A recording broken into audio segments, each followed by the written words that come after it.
आज से मैं एक सीरीज शुरू करने वाली हूँ गुजराती भाषा में। गीता का अभ्यास इन डिटेल वो विस्तार से उसमें करूँगी मैं। अलबत्त अर्जुन विषाद योग हम ऐसा नहीं लेंगे क्योंकि विषाद की बात है इसमें मात्र, और सेकंड अध्याय में ज्ञान को भी इतना विस्तार से नहीं लेंगे। जो जरूर है इतना करेंगे। और जो गीता है उनके आज के संदर्भ में मैं यहाँ गुजराती में हर एक श्लोक की थर्ड अध्याय से बात करेंगे।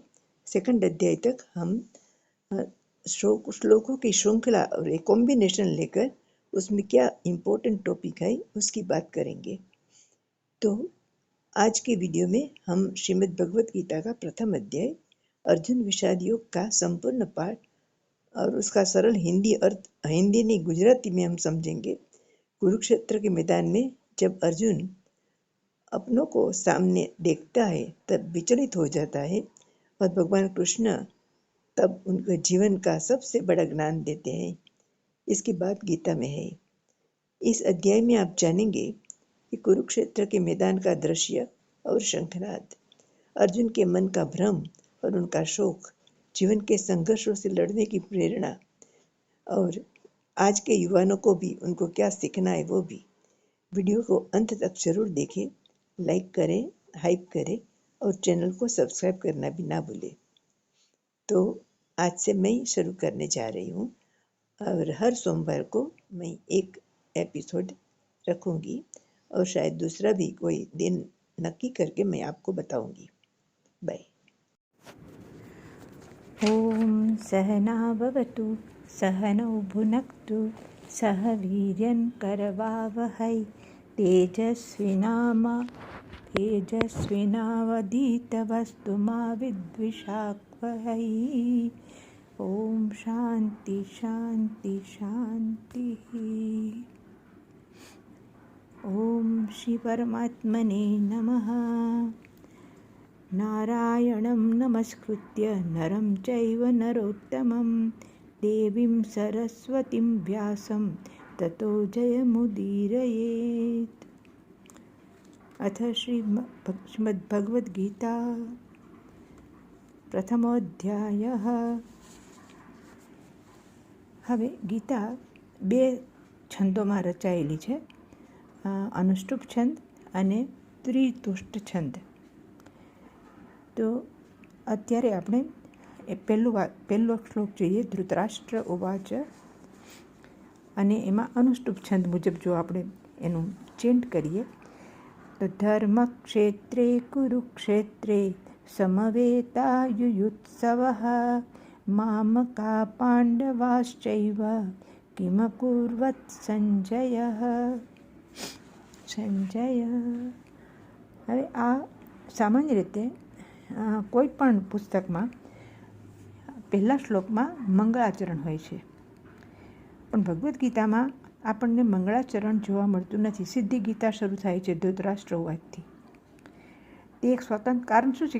એક સ્વતંત્ર પુસ્તક નથી. ગીતા છે એ આપણે જોઈ ગયા કે મહાભારતનો એકમાત્ર ભાગ છે, એક આખ્યાયિકા છે, અને જે યુદ્ધના 10મા દિવસે શરૂ થાય છે.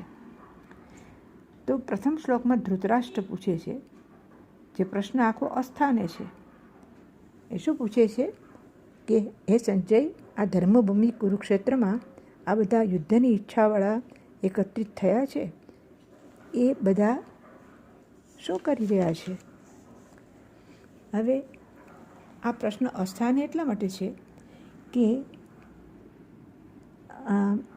એનો અર્થ સ્વયં સ્પષ્ટ છે. કારણ કે યુદ્ધની ઈચ્છાથી એકઠા થયેલા લોકો, ધૃતરાષ્ટ્ર પોતે પણ કહે છે કે યુદ્ધની ઈચ્છાથી એકઠા થયેલા લોકો શું કરી રહ્યા છે? તો યુદ્ધની ઈચ્છાથી એકઠા થયેલા લોકો હોય એ યુદ્ધ સિવાય બીજું શું કરવાનું હોય? કદાચ ધૃતરાષ્ટ્ર એ તો જાણવા નહીં માગતા હોય ને કે કુરુક્ષેત્ર છે જે ધર્મક્ષેત્ર તરીકે જાણીતું છે, તો તેનો એ સ્થળનો પ્રભાવ કોઈ લડનારા ઉપર વિધેયાત્મક કે પોઝિટિવ તો નથી પડ્યો, અને એ લોકોએ યુદ્ધનો ખ્યાલ છોડી તો નથી દીધો. અને બીજું એક શબ્દ વાપરે છે જે આપણને પહેલેથી જ જરાક વાંધાજનક લાગે છે. એ શું કહે છે? મામ કહા પાંડવાશ્ચૈવ. મામ કહા એટલે કે મારા અને પાંડવોના, એટલે બંનેને છૂટા પાડે છે. તો અહીંયા આગળ આપણને ધૃતરાષ્ટ્રનું માનસ પહેલા શ્લોકથી સ્પષ્ટ થઈ જાય છે. હવે ગીતામાં પહેલા અધ્યાયનું નામ છે વિષાદ, અર્જુન વિષાદ યોગ. હવે બધામાં યોગ શબ્દ આવશે, બધા જ એના ચેપ્ટર્સમાં, અધ્યાયમાં. પરંતુ યોગ શબ્દનો અર્થ આપણે જે અર્થમાં કરીએ છીએ એ અર્થમાં અહીંયા થતો નથી. યોગ એટલે જે તે અધ્યાયનો એક વિષય, એક સબ્જેક્ટ, એક ટોપિક શું છે મુખ્ય, એને આપણે નામ આપીએ છીએ યોગ. તો અહીંયા આગળ નામ આપ્યું છે અર્જુન વિષાદ યોગ, એટલે અર્જુનને જે વિષાદ થાય છે માણસોને પોતાના જાણીને, એના વિશે આ અધ્યાયમાં વાત છે. એ આપણને એના નામ ઉપરથી ખબર પડે છે. તો આ રીતે ગીતાની શરૂઆત થાય છે અને આપણને ઝીણું ઝીણું વર્ણન કરવામાં આવે છે કે આ બધા કોણ છે. અને ઊભા છે અહીંયા આગળ કૌરવો, દ્રોણાચાર્ય છે, દુર્યોધન છે, ભીષ્મ છે, કૃપાચાર્ય છે, એ બધાને ત્યાં ઊભા છે. એનું વર્ણન કરે છે ને બધાની સેના કેવી રીતે ગોઠવાઈ ગઈ છે એનું પણ એ ત્યાં આગળ વાત કરે છે. અને એક બીજી વસ્તુ પણ અહીંયા આગળ જોવા મળે છે. અને એ શું કહે છે દુર્યોધન કે એક કયો શ્લોક છે, એક મિનિટ, એ કહે છે અપર્યાપ્તમ તદસ્માકમ બલમ ભીષ્માભિરક્ષિતમ પર્યાપ્તમ તુ ઇદમ તેષામ બલમ ભીમાભિરક્ષિતમ. એ 10મા શ્લોકમાં એ કહે છે કે આજે આપણી જે સેના છે, આપણે જોઈએ છીએ કે કૌરવો પાસે 11 અક્ષૌહિણી સેના હતી અને પાંડવો પાસે 7 અક્ષૌહિણી સેના હતી. એટલે મોટી સેના હતી કૌરવો પાસે. કૌરવો પાસે કૃષ્ણ નહોતા. કૃષ્ણ હતા પાંડવોની સાઈડ ઉપર, કારણ કે દુર્યોધને કૃષ્ણ પાસે માગ્યું હતું કે મારે સૈન્ય જોઈએ. અર્જુન કે તો મારે તો ભગવાન તમે જોઈએ. ભગવાન નહોતો માનતો હજુ ત્યાં સુધી કદાચ, પણ એણે કીધું કે મારે કૃષ્ણ જોઈએ અને એના પર વિશ્વાસ હતો. એટલે અહીંયા આગળ એમ કહે છે કે અક્ષૌહિણી સેના જે છે એ અજાણતા અહીંયા આગળ દુર્યોધન કહી જાય છે આ 10મા શ્લોકમાં કે પાંડવોની સેનામાં શ્રી કૃષ્ણ હોવાથી તેમની સેના છે એ પર્યાપ્ત છે, અમુક પ્રમાણમાં છે. જ્યારે મારી તો અપર્યાપ્ત છે, એટલે ઘણી મોટી છે, એની સાથે સરખામણી ન થઈ શકે એવી. એવું પણ એના કહેવા ઉપરથી આપણને અહીંયા આગળ લાગે છે. અને ભગવાનને લગભગ 11મા શ્લોકમાં કહે છે, 11મા શ્લોકમાં નહીં પણ એ ભગવાનને એક આજ્ઞા કરે છે જાણે કે હે કૃષ્ણ, હે શ્રી કૃષ્ણ, આ જે મારો રથ છે એને તમે આ બંને સેનાની વચ્ચે સ્થાપો. એ શું બોલે છે એમાં શ્લોક જે છે તે ઋષિકેશમ તદા વાક્યમ ઇદમ આહ મહીપતે સેનયોરુભયોર્મધ્યે રથમ સ્થાપયામિ અચ્યુત. એ શું કહે છે કે હે ભગવાન, હે કૃષ્ણ, ઋષિકેશ, મહારાજને કહે છે શ્રી કૃષ્ણને કે ઋષિકેશ, આ રથ છે એને બંને સેનાઓની વચમાં તમે ખડા રાખી ઊભો રાખો. હવે કૃષ્ણ અને અર્જુન અંદરો અંદર સગા પણ છે અને મિત્રો છે બહુ પહેલેથી. અને અત્યારે કૃષ્ણ સારથીના સ્થાને છે, અર્જુન રથી છે. એટલે અર્જુન જાણે કે હુકમ દેતો હોય એમ કહે છે કે હે કૃષ્ણ, આ બંને સેનાની વચ્ચે મારો રથ લઈ જાઓ. અને કૃષ્ણ કંઈ જવા દેવા નહોતા. એણે શું કર્યું કે જ્યાં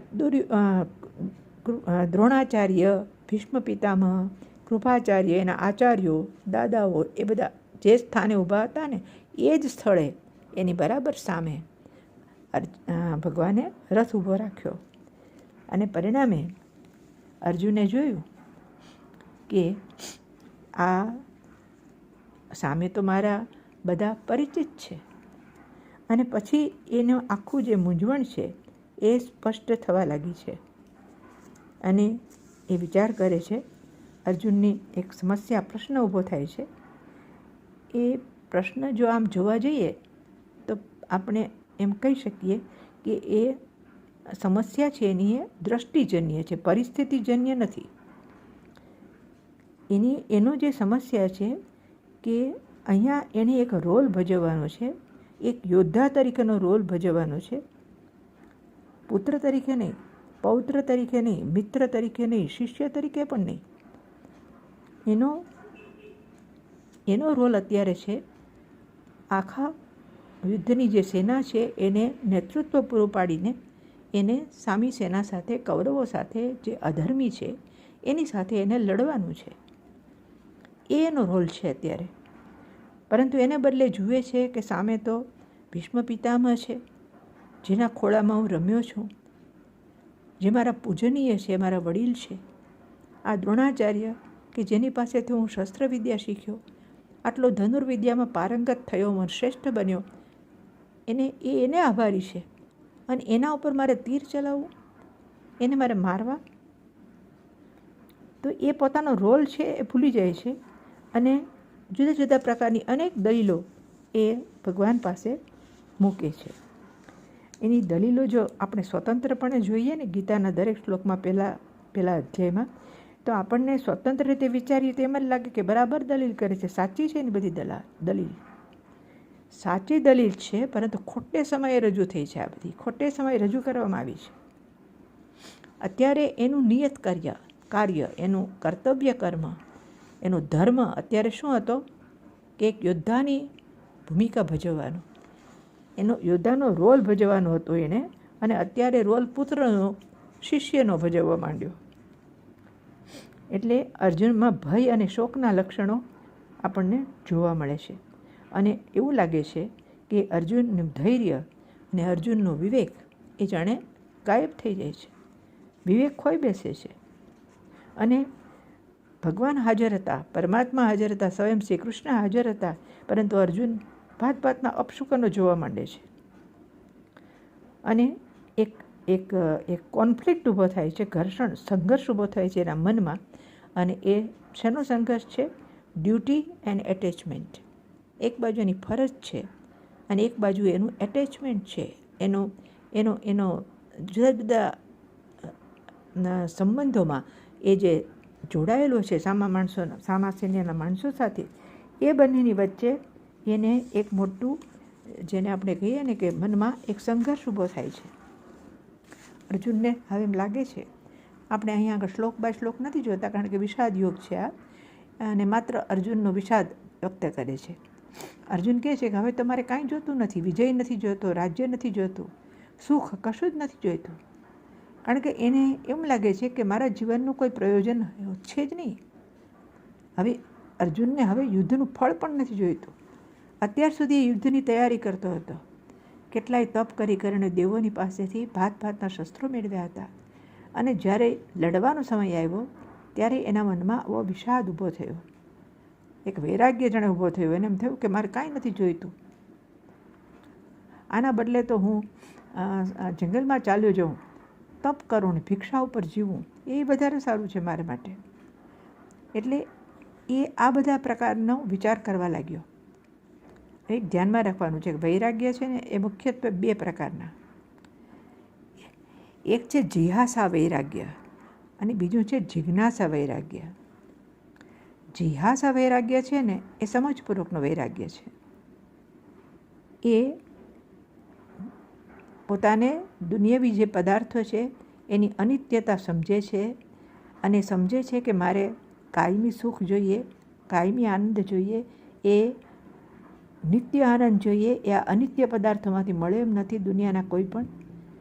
અને માટે હું મારી અંદર જોઉં કે મારે જે જોઈએ છે એ બહાર છે કે અંદર છે. ત્યારે ને ખબર પડે છે, એ થોડુંક ગુરુ પાસે જાય છે, થોડા પ્રશ્નો પૂછે છે, ખબર પડે છે કે હું પોતે જ આનંદ સ્વરૂપ છું. અને એ રીતે પછી એને જે વૈરાગ્ય આવે કે મને આ જેનાથી મને નિત્ય સુખ ન મળે એવા અનિત્ય પદાર્થો મારે જોઈતા જ નથી, તો એને આપણે જિજ્ઞાસા વૈરાગ્ય કહીએ. પરંતુ જિજ્ઞાસા વૈરાગ્ય એને જિજ્ઞાસાને જિજ્ઞાસા વૈરાગ્ય કહીએ. અને જિજ્ઞાસા વૈરાગ્ય છે ને એ ભય પ્રેરક છે, એમાં ડેન્જર છે, ભય છે. કારણ કે એ સમજપૂર્વકનો વૈરાગ્ય નથી. કોઈ અનપેક્ષિત બનાવ બને, કોઈ વિપરીત ફળ મળે, નિષ્ફળતા મળે, અથવા તો કોઈ એવી નિષ્ફળતાનો મોટો ભય ઊભો થાય અને એનાથી માણસ મૂંઝાઈ જાય અને એને એમ થાય કે આ બધું છોડીને ચાલ્યો જાઓ, તો એ જે એને છે એને જિજ્ઞાસા વૈરાગ્ય કહે છે. એ સમજમાંથી ઉત્પન્ન નથી થતો. કોઈ પ્રશ્નો આવી પડે એના માથા ઉપર અને એને ફેસ ન કરી શકે ત્યારે આ પ્રકારનો એને વૈરાગ્ય ઉત્પન્ન થાય છે, જે સાચો નથી. પણ જિજ્ઞાસા વૈરાગ્ય છે સમજપૂર્વકનો છે, આત્મજ્ઞાન માટે અને મોક્ષેચ્છા માટેનો વૈરાગ્ય હોય છે. પણ અહીંયા અર્જુન કહે છે કે મારે કંઈ નથી જોઈતું, સુખ નથી જોઈતું, રાજ્ય નથી જોઈતું, વૈભવ નથી જોઈતો, કાંઈ નથી જોઈતું મારે. તો જે કાંઈ નથી જોઈતું એનો અર્થ એ નથી કે એને વૈરાગ્ય આવી ગયો છે. વૈરાગ્ય જેવું લાગે છે, આપણે જિજ્ઞાસા વૈરાગ્ય છે, એ ઓબ્જેક્ટિવિટી સાથેનો વૈરાગ્ય નથી. તો અહીંયા આગળ જે અર્જુન કહે છે કે એને કશું જ જોઈતું નથી, તો એનું કારણ શું છે મૂળ, એ આપણે હવે પછીના સેશનમાં જોઈશું.